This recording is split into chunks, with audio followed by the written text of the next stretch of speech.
Hello, I'm Arthur White with Detroit Opera, and welcome to today's panel discussion. In just a few weeks, Detroit Opera will open a brand new production of Anthony and Thulani Davis's opera X, The Life and Times of Malcolm X. The celebrated playwright and director Robert O'Hara is set to direct his first opera with X and has indicated he will introduce elements of Afrofuturism into the production. And so this seemed to be a great time to bring a distinguished panel to help explain and give some context to this movement. We welcome Ms. Ingrid LaFleur as a globally recognized curator, design innovationist, and Afrofuturist committed to exploring and implementing forward-thinking solutions across multidisciplinary industries. She's also a native Detroiter. Mr. Davóne Tines is a path-breaking artist whose work not only encompasses a diverse repertoire, but it also explores the social issues of our day. Named Musical America's 2022 Vocalist of the Year, he is also Detroit Opera's Artist in Residence and will be taking up the title role of X in The Life and Times of Malcolm X. Our moderator, Professor Naomi Andre. She is professor in Women's Studies, the Department of Afro-American and African Studies, and the Residential College Arts and Ideas in the Humanities program at the University of Michigan. She's also inaugural scholar in residence at the Seattle Opera. Among her published works include the book Black Opera, History, Power, and Engagement. Thank you all for being here, and thank you. Take it over, Naomi. Thank you so much, Arthur, and everybody behind the scenes with Detroit Opera. It is such a pleasure for me to be here with such a warm and exciting group of people, Ingrid LaFleur and Davóne Tines. I'm going to start us out with just a few words to situate us, set us up with sort of what is Afrofuturism, and I put on my professor's hat some information just about opera and Afrofuturism, just to situate the conversation. I'm going to share my screen and a working definition that I found online, and I kind of like it, though we can certainly talk and debate this further on and expand it in our panel. But just to get us on the same page, a working definition is a cultural movement that uses the frame of science fiction and fantasy to reimagine the history of the African diaspora and to invoke a vision of a technically advanced and generally hopeful future in which Black people thrive.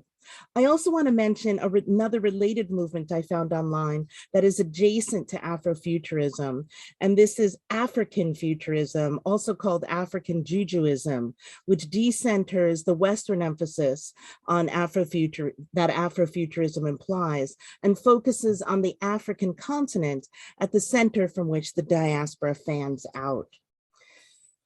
Let me talk just a few comments about what does this all mean, or how can it mean? I think of Afrofuturism as a space of possibility. This is a space that encompasses time, and I want to talk about a structure of time that brings together the past, the future, and our present. By acknowledging, embracing, and learning from the past, we can endure, perhaps even thrive at times in the present, and present a new age for the future. Such a present and future depend upon dealing with issues from the past, and I'm referring to slavery and its afterlives in Jim Crow, segregation, redlining, housing neighborhoods, separate and not equal realities that come out of a system of white supremacy. If we finally deal with these issues from the past, time in the future might be tethered to the past, but it will not be dictated and newly punished by the horrors of the past. Afrofuturism allows the present, our preparation for the future, to be a time of repair. Such repair is an intentional word, since I want to conjure the theme of reparations, but not focus on the monetary payment that is so frequently connected to discussions of reparations. My meaning of repair focuses on confronting harm, finding a way to acknowledge and heal from the horrors of the past as we move forward. I'd like to turn to a model of Afrofuturism in fiction, the science fiction and speculative fiction of award-winning writer Octavia Butler. In two of Octavia Butler's novels, The Parable of the Sower from 1993 and Parable of the Talents from 1998, the central character, Lauren Olamina, is cast as a prophet, and her diaries that she writes out throughout the book outline a philosophy that she calls Earthseed. In the context of a dystopic world filled with capitalism gone awry and natural resources that have dried up, Lauren is searching and embracing change. And I just have to say that reading these novels, the first one from 1993, is a little unsettling today.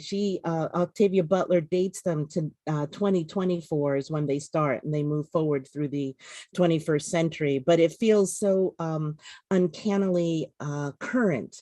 And it's not a surprise that during the pandemic, these books topped the New York Times bestsellers list. So Lauren is searching and embracing change, and such change comes out of the famous line from these novels, quote, "All that you touch, you change. All that you change, changes you." In Butler's parable novels, Lauren and her followers seek to harness the energy that comes out of change so that they can create the space of possibility, a space that's pioneered in the worlds of Octavia Butler's novels, Acorn, the community that they built together. I think of Lauren Olamina's Acorn community as representing Black achievement, where there is a new way of living that is not based on the white patriarchal hierarchies or a feigned colorblindness that claims to be rooted in capitalism. Instead, such communities were pioneered in our real world as the Black Wall Street of the Greenwood District in Tulsa, Oklahoma, that was massacred and burned to the ground in 1921. Other such attempts at a Black-centered new beginning can be seen in Rosewood, Florida, that community that was burned in 1923. And even up to more recent times, we see incidents around the MOVE communal organization started by John Africa in 1972 in West Philadelphia. There was first a shootout in 78 and then a devastating bombing in 1985. To get to this space of possibility, I think of art as a spaceship. It can be a vehicle that can catapult us out of this current depression. The destination of this spaceship is that space of possibility I mentioned up front, yet now I want to dig a little deeper. This is a place where Black people are treated as fully human, a place where Black folks do not need handouts or special treatment. It is a space where all of the people are part of the same whole, where the smartest and best people come from all racial and ethnic backgrounds. Art can help us think of these places, envision these landscapes, and hear the sonic world of new possibilities. This ends my opening remarks, but it sets it up for our conversation with Davóne Tines and Ingrid LaFleur, who also have deep connections to this opera, Detroit, and these ideas around Afrofuturism. Hello, it's so nice to be here with you. And we're just at the start of rehearsals for X, the Life and Times of Malcolm X, which I'm so excited to dive more deeply into. And part of what I'm so excited about is realizing this concept that our wonderful director, Robert O'Hara, has of situating the opera within an Afrofuturist context. Now, this is a concept that's fairly new to me, but I think, understand the initial idea and the root of it. But I'm really excited to speak further with you, Naomi, and also Ingrid, to illuminate, how can an audience be connected to the possibility of this world of thinking? But just from where I am coming into it, it seems that ideals, and I don't want to be too prescriptive before we really get the real content of it, ideals of Afrofuturism, or at least imagining of a future, are a bit woven into how Malcolm X even spoke about some of his work. Robert O'Hara pulls on the quotes the future belongs to those who prepare for it today. And also, armed with the knowledge of our past, we can confidently charter a course for our future. So that kind of thinking, that sort of rooted hope in what a future can be by engaging our current situation. It seems that Afrofuturism might be a place for that sort of thinking to be held and shared with other people, or at least a place for people to be invited into that kind of thinking. And the work that I've been involved in most recently and care the most deeply about has to deal with engaging social issues. I made a show called The Black Clown, which is a Langston Hughes poem that contextualizes a Black man's oppression within 300 years of American history, so that one can envision their own perseverance in spite of that history. A piece called Were You There? That is a meditation on racist police brutality that asks audiences to hold the truth or more recent truths that can continue to persist as threat to Black life. And then also most recently, I had the wonderful opportunity to work with a violinist, Jennifer Coe, in a piece called Everything Rises that kind of shows the parallel lineages of Korean American history and also Black American history told through the stories of our mother figures, and how there are congruencies and places of companionship within minority experiences of different contexts within America. One of my favorite collaborators and somebody I've learned from the most is the opera director, Peter Sellers. And a really formative thing that he shared with me early on in our working is that opera is a very special and unique place where you can invite people to sit together in the same physical space and hold a reality together that does not yet exist. And that is extremely exciting to me as a creator and a performer, because it means that my existence can be a part of helping people imagine what can be.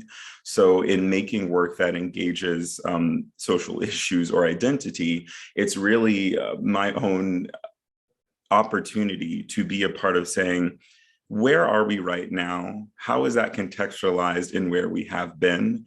And as we sit together physically in space and hold that together, what can we then begin to imagine as the possibility of what we can walk towards, and then understand as individuals how we can all contribute to making this imagined reality real?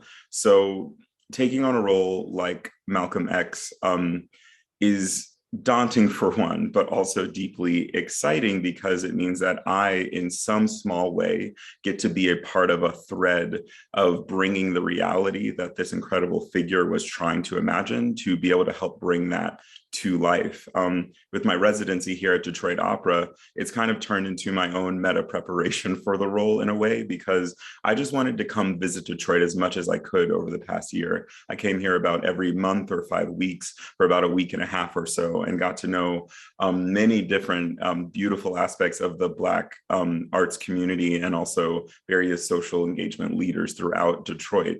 And just wanting to see what sort of collaboration could happen by meeting people organically over time, being inspired by the fact that X, I think, took relationship building and community uplift as the bedrock of what was possible, meaning if we could all find what our connections were as Black folk, we could then move together in some sort of alignment toward a future that does not currently exist. So this idea of bringing into the present, or even inspiring into the future, work that has been, I don't want to be prescriptive, because I want to learn from you, Ingrid.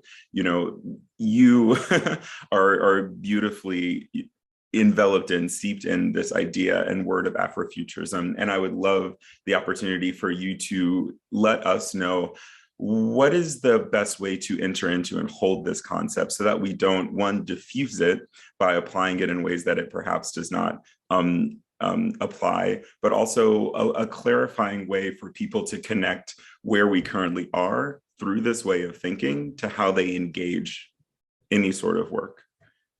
Thank you so much for having me. Hello, Detroit. It's always a pleasure. So thank you so much for that question, Davóne. What I found when I started curating Afrofuturism in Detroit, I made the mistake of thinking I was bringing Afrofuturism or the concept, when in actuality, what is happening is that we're reminding people. We're basically helping to unlock the knowledge and wisdom that is already embodied within us.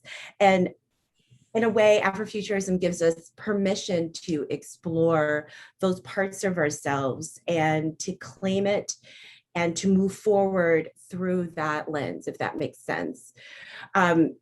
Because Afrofuturism is, I like to think of it as a method of imagining. And that's what Afrofuturism is about, ultimately.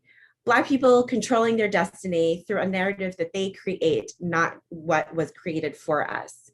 And we're seeing that we are in popular culture, it's happening more and more, that we're getting free of all the constraints so that we can create these new futures and reconnect with those past, near past, but also ancient pasts that give us wisdom to recontextualize our life. We're not taught these things in school, so Afrofuturism helps to give us a platform to investigate them even further. And we cannot talk about Afrofuturism without talking about spiritual practices. This is a very central part of Afrofuturism. The spirituality of Indigenous Africa, the spirituality within the West Indies, and here in the United States, that becomes, that sometimes is influenced by US American Indigenous spirituality, African spirituality, with a mixture of sometimes Christianity in the way that is reimagined for our own health and benefit. The spiritual practices help to keep us balanced and centered so that we can imagine. You know, when I first came to Detroit, I wanted to teach children, and I was just like, great, we get to like imagine together and travel to these new worlds. And it was important simply because Detroit was just struggling so much that it became a dystopian for them in their minds. So I wanted to kind of shift that. But the problem is that if you are dealing with a water shutoff or you're going hungry, all of these social and economic challenges limit our ability to imagine. And if we do imagine, we might imagine a year out, 5 years out, maybe. And, you know, that then hinders our possibilities, right? And so I came to understand that to have space to imagine is a privilege all into itself. Hence the reason why I started working in emerging technology to look at ways to give us more space so that we can rest, so that we can dream, so that we can imagine and create new futures. And this is what Malcolm X wanted for us. We are just continuing a legacy, right? Adrienne Marie Brown and Walida Imarisha co-edited, this book, Octavia's Brood.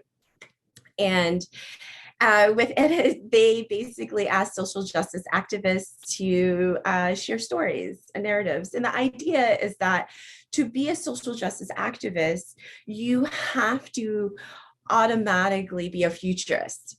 You are seeing a future, a possibility of a future, and you are working towards that. Regardless of the barriers, limitations, you're trying to push through all of that and you're strategizing in that process, right? And I love that. And so Malcolm X definitely was an Afrofuturist. And my favorite part actually of Malcolm X is when he went to Mecca and came back. He shifted his vision of the future because of that trip and wanted to embark on a new journey. And unfortunately, he couldn't. But I think that we are, I think that his vision of this brotherhood, of the diversity where race isn't centered, where we can come together through love is happening. And it's definitely a similar experience of the brotherhood that he experienced. And I did, in that moment, I was like, this is the future, or a high level of diversity where we respect and love each other's cultures. But, and this is the last point, Afrofuturism does tackle anti-Blackness, which exists around the world. And it does help us to create a healthier relationship to Black bodies, a more loving one, and create new perspectives, and which will change how we engage with each other. I do think that anti-Blackness is plaguing the world. It's one thing that we don't talk about enough. And if we want the futures, these just, beautiful, pleasurable futures, we have to make sure that that goes away completely. I thank you so much. And I really appreciate the definition of Afrofuturism being a method of imagining. And I'm trying to think about that in the context of, you know, how this production will exist. So the general audience of opera is a white audience of a certain context. And I'm wanting to think about, you know, this is a method of imagining. How do we offer or say that this is a method of imagining for a Black audience to perhaps create new futures by connecting to past and also seeing what's possible, but also hold the import of that method of imagining for an audience that might not necessarily understand that it's critical for a Black audience to engage through that frame, you know, the prefix Afro. So of course, futurism exists. And maybe a broadly white audience would say, well, why can't we enter into this in a futurist way? And I want to, you know, make the case for, I'd love to understand what is the case for saying, no, it is critical that this be thought of in an Afrofuturist way. So thank you for that question. Afrofuturism is actually for everybody. Mm-hmm. This is a method just for Black-bodied people. This is for everyone. Bryce Detroit is an Afrofuturist based in Detroit, and we co-hosted a conversation some years back, and our audience was mainly white men. And I will just say, most of my audiences tend to be majority white. Mm-hmm. So he asked, like, why are you here? And finally, one guy was brave enough to admit that he was raised with a lot of limiting beliefs, white supremacy in his mind, Catholicism, and other things. And so he was trying to find liberation, and he thought Afrofuturism was his path forward. The centering of Black bodies in your imagination is probably the most liberating thing you've ever done, simply because anti-Blackness tells us not to. We're socialized not to. So, and I've given workshops, and I've had white students tell me that that was amazing, and thank you. The centering of Black bodies unapologetically. This is not up for conversation or discussion. If you want to center, you know, other people, you go into other methods, you know, but this one, this lane, we're centering Black people, their desires, their dreams, their culture, their histories, so that we can create futures that aren't harmful, and to imagine all of that. We're not considered in a lot of development of things. And we can see that in tech that's made, right? Facial recognition software misidentifies us left and right, and yet they're still implementing it. So this is critical, not just for Black people. This is critical for humanity. You can't, first of all, we can't be liberated unless white people liberate themselves from their own limiting beliefs. Everybody has to liberate themselves from whatever the limitations are. Otherwise, we're always going to experience the violence, the anti-Blackness, the fear that people have, the guilt and the shame that's what we're experiencing a lot in the United States. Guilt and shame and fear from other non-Black people who project it onto us. So we need them to heal. And I think Afrofuturism is a beautiful place to do that. It does not blame. It does not try to shame you. It brings you in through fantasy, and as a result, it becomes seductive. And so you move into this world where it's centering Blackness, but it might not be shocking anymore, if that makes sense, right? Because your personal reality hasn't shifted yet, right? Mm-hmm. So therefore, you can go into these other realities, alternate realities, and experience Blackness without bringing in all these other things, these biases. Or it might highlight a bias within you that you might not want to share with anyone, right? But you can always grow and evolve and move through that. And I'm a big believer in that. You know, if you hold white supremacy within you, you can heal that and get that out. You can move past that. It is possible. And I think Afrofuturism is probably one of the best methods to do it. I really love the way that, and thank you for all of that, but taking this space of imagination, a space for control to sort of recenter Black bodies. And I say recenter because in a lot of our imaginations, you always start with who you are. But the problem of a lot of Western culture is that we're decentered in the mainstream. And so we're not part of so we all experience, Black folks experience an internalized set of what the norms are. Non-Black people also experience this internalized thing, but they're just positioned in a better place through this, the activity of social justice, where things are being done to acknowledge this. And then using Afrofuturism, I love how you say sort of this, bringing it to a place where we can reimagine ourselves, where we can put ourselves there. And this is something for everyone. A lot of these discourses now talk about allyship, talk about what's the space for everyone.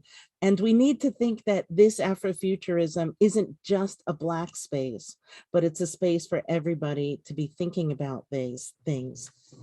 So thank you. This is really incredible. I love how our conversation was moving into sort of who Malcolm X is and what he was doing, because I think how we read about him, and I'm talking about a lot of the discourse that came out of the 1980s, and in that particular time, the civil rights era is almost a generation behind us. We've got Martin Luther King is beginning to emerge as let's get a national holiday, this peaceful sit-ins and this non-confrontation is where people, when I was growing up, or at least in my circles in the 1980s and early 90s, where we wanted to be. I think now we're in a really wonderful space where Malcolm X is being reclaimed more. And, you know, Anthony Davis was doing this, Spike Lee was doing this. There were a lot of folks who were doing this.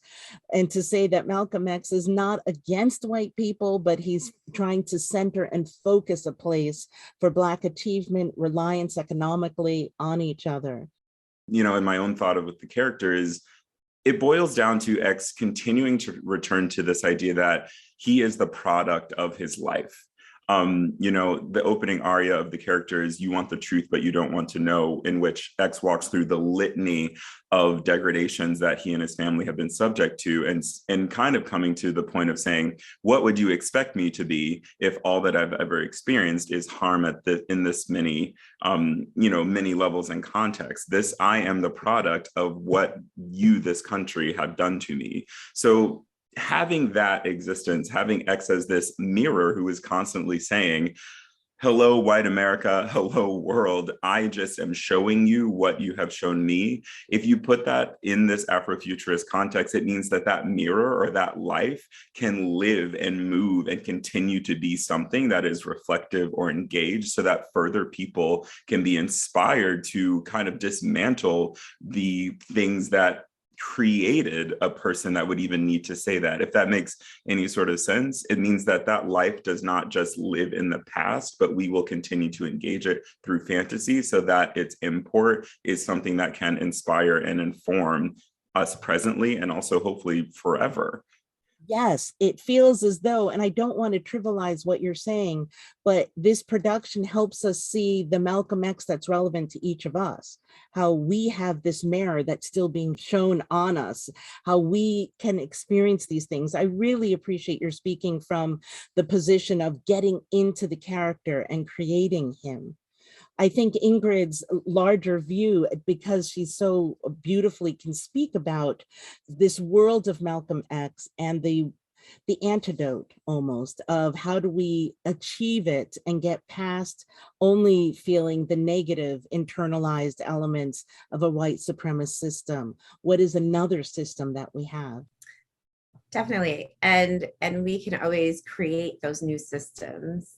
And I think both Malcolm X and Martin Luther King were trying to do that in a deeper way, especially, you know, when you think about the Poor People's March, which they're bringing back. You know, there's a lot of movement in really trying to bring that back into our present consciousness, and not lose that. And so it wasn't just about imagining, but also thinking about the economics strategically. How do we make this happen?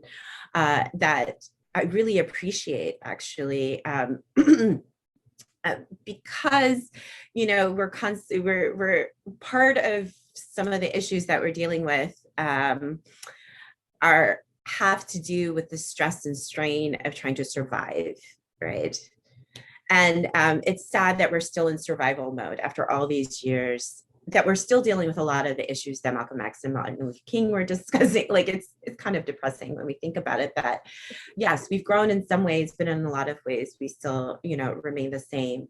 And so to come back to their agenda and come back to these systems that they were thinking about, I think is very, very important. And now we have all this new technology that they didn't even know about that can actually protect us. Tulsa, Oklahoma is one of my examples for why I was working in blockchain technology and cryptocurrency. There is an application or a way of creating cooperative economics through blockchain technology. And that's a big legacy for Black Americans for growing wealth and generational wealth, is through cooperative economics, has been the best method for us. So when I present and I talk about this, elders ask me, well, how do you secure our money? Like, how do you make sure that they don't come and bomb us or, you know, try and take our money? And that's why blockchain is interesting, because it's digital and the records can be held in 20 million different places around the world. So the security, and it's immutable. So the security around it means something different for Black Americans than it does for the wider world. We're thinking about how do we grow our wealth and not have it destroyed and taken from us again. And that's why I think about blockchain technology and cryptocurrency. So my entry point to all of this is always to secure Black futures. And that has always been my center, similarly with Malcolm X and Martin Luther King. I love the way you've just pulled together this idea of the future and technology and different economic systems with sort of looking back. We probably wouldn't have, or hopefully, the 1921 massacre in our current world with the Black Twitter and with social media. This stuff couldn't just sort of happen and be hidden, but it would get out there. This is such a positive use of how our worlds, we're becoming more connected more broadly. I love, Ingrid, how you're able to sort of have this wider lens of how these earlier issues, which sadly keep happening, but can be, I don't want to say solved, but at least taken to a new level. There's more possibility when we have this, sort of harnessing it together. It feels as though Afrofuturism is giving us a lens for revisiting these issues, and more possibilities are opening up there. From your experience in sharing your work with largely white audiences, and what I'm trying to ground as what my experience is, you know, embodying this character in front of a largely white audience, how have you been able to, have white people hold the idea that, yes, it is Afrofuturism. And you spoke to this a bit, but yes, it is Afrofuturism. But by imagining futures that are not harmful to Black people, we are actually imagining futures that are not harmful to the broader world. Meaning, I'm always trying to not allow white people to let themselves off the hook by saying, oh, wait, that's not about me. How do you continue to have them engage it as if it is actually as critical for their future as it is for ours? That's a tricky one. I mean, that's a very individual thing. We have to trust that the work is doing the work. Mm-hmm. Because yes, sometimes I'll have a conversation with someone and the white person will be like, well, that was great. And you can feel them separating. For the white audience that's listening now, I will say that when you're separating, you're actually separating from other humans. And I think that we really, really need to get into the humanization of Black bodies. Like, I was reading about Ukraine today, about all the older people who are left and they feel alone and now they have to bury their children. And I was literally crying. I'm bawling. It's not, I'm not Eastern European. I don't have Eastern European blood, but all I can imagine is my mother being in her 70s. I mean, how can you not relate? So that's my thing. I don't understand why we're not relating more, regardless of color, culture, class. Like, humans are humans. And we've all loved and connected with somebody and lost. And we know what pain feels like. We know what depression feels like, grief. It doesn't always have to come from people that look like you, that talk like you, or have the same culture. And I think that is probably the worst part about racism, any separatist ideologies, because there's just so much wisdom embedded in all of these places and within all of these people. And to decide not to include that wisdom in your own life is actually limiting your own possibilities and the potential that you have. And I'm not here for that. I'm here to grow, evolve, and love and enjoy and just be. And I'm hoping that people who aren't Black, when they enter the Afrofuture space, that they can connect just as deeply as I do when I enter other spaces that aren't Black. Beautifully said. Davóne, as we're sort of moving to the end of our conversation, unfortunately, are there elements about you, Davóne, Malcolm X, the man, the opera space, and Afrofuture sort of pulling things together? And it can be any thoughts you've had, also in reaction to or complementing Ingrid's wonderful discussion about how there's a humanity here that we all need to benefit from. Yeah, I mean, generally, I'm just excited to have the opportunity to be a physical body existing today that can be some node of showing this story from the past, so that people sitting together in a present, can hold the reality of what this incredible person did, so that they can engage me as a human and see that the story I'm delivering is a vitally human one, so that, as Ingrid says, as the humanism of, or humanizing of, the X story held in the present might be an invitation for people to engage that for the future. My greatest hope is that people really take to heart what Ingrid has opened up as the broader reality of Afrofuturism. I mean, to me, I'm getting that, ideals of civil rights movements, ideals of abolitionist thought can all beautifully fall under the umbrella of, or in conversation with, Afrofuturism, and that it's not necessarily something over here that we may not know about, but in fact is a broader way of thinking for us as a people to engage the world. So I'm hoping that this production of X, framed this way, is an invitation to see civil rights movements, abolitionist possibility, and humanizing of minority existences as a unified movement towards a better future for all through Afrofuturism. Amen. Thank you, Ingrid, for opening up my eyes in that way. Absolutely. Thank you both so much. I'm really looking forward to this production. And I'm also looking forward to having this conversation sort of reshape how I think about where we are today. Ingrid, thank you so much for opening up these connections with the past and the future and the present to move us forward. Thank you, Davóne Tines. We are looking forward to seeing your Malcolm X, sort of the Detroit Opera Malcolm X with you in the title role. Thank you so much for having me. It was a pleasure. Thank you.